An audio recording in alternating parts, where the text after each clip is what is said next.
Today, we should learn more about two people found dead in Northwest Albuquerque. Yeah, neighbors say they heard fighting and gunshots last night, all inside of a home on Seaside Road. That's near Unser and Blue Water. It's also where News 13's David Romero is right now. David, what's the latest out there? Well, Matt, police are still being tight-lipped about this investigation, only saying it appears to be related to a domestic situation at this time.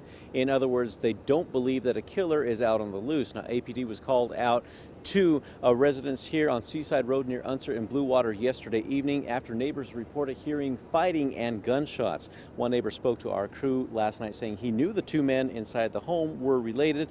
He also said that he had seen both recently and everything appeared to be okay.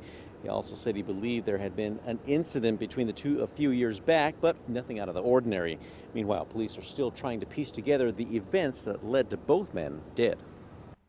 We believe the nature of the incident spawned from some sort of domestic situation. We're not exactly sure what that is at this time. We are actively investigating that. And as you can see behind me, the investigation has cleared from the neighborhood here on Seaside Road in Northwest Albuquerque. And of course, police will still be trying to piece it together throughout the morning, but not in this neighborhood. And they also say, again, they stress that they do not believe that a killer is out on the loose. Matt, back to you. All right, thank you for the update this morning, David. We'll have more information on this a little bit later today here on News 13 and anytime at our website, krqe.com. Elizabeth?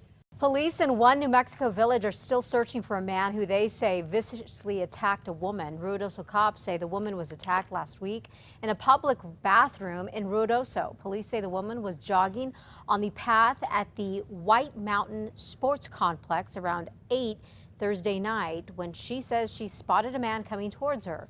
Now, she told officers that she then went inside a nearby bathroom and believes the same man followed her. She realized there was someone else in the bathroom with her. When she opened the stall door, a physical attack apparently happened. She'd obviously been through a traumatic event, and it was very apparent to us that she'd been attacked physically. The getaway vehicle is described as a maroon-colored long bed Chevy pickup.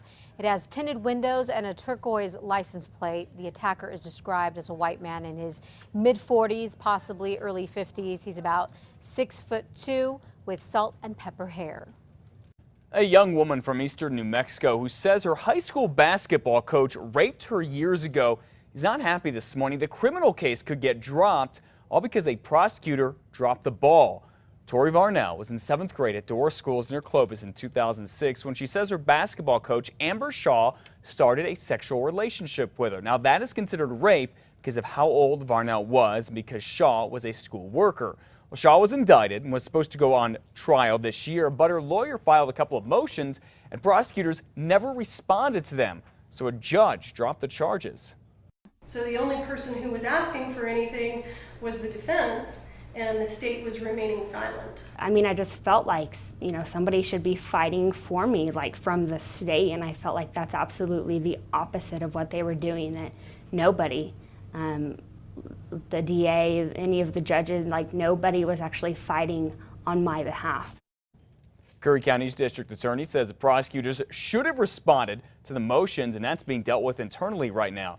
Prosecutors are appealing the charges getting dropped. As for Amber Shaw, she quit her job with Dora Schools, and we're told she now lives in Texas.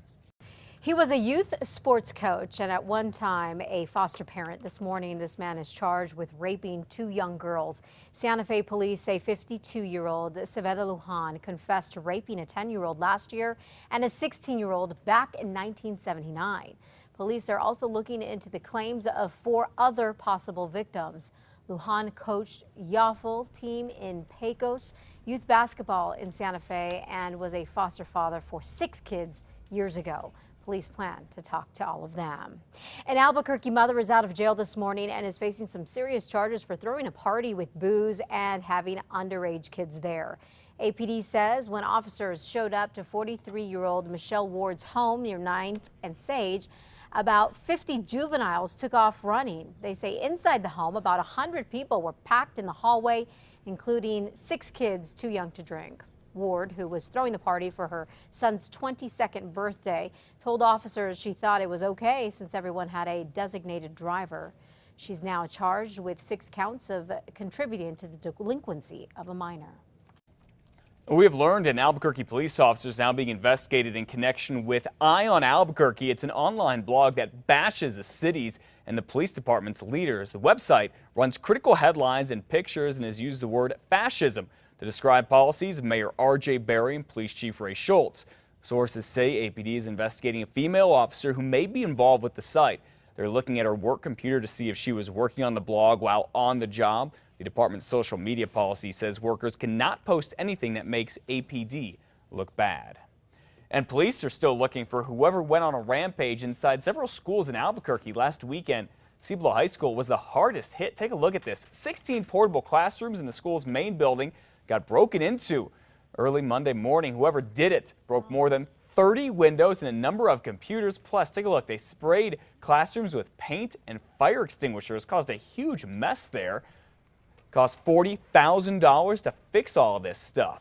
Apache Elementary, along with Manzano and El Dorado High Schools, were also all hit. Surveillance cameras caught 2 people doing all of the damage.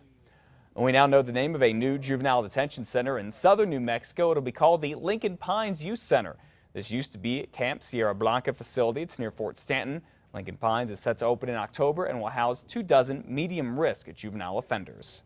Well, are you still on the job hunt this morning? If so, listen up. New Mexico Workforce Connections will be holding a recruiting event for Ysleta Resort and Casino today.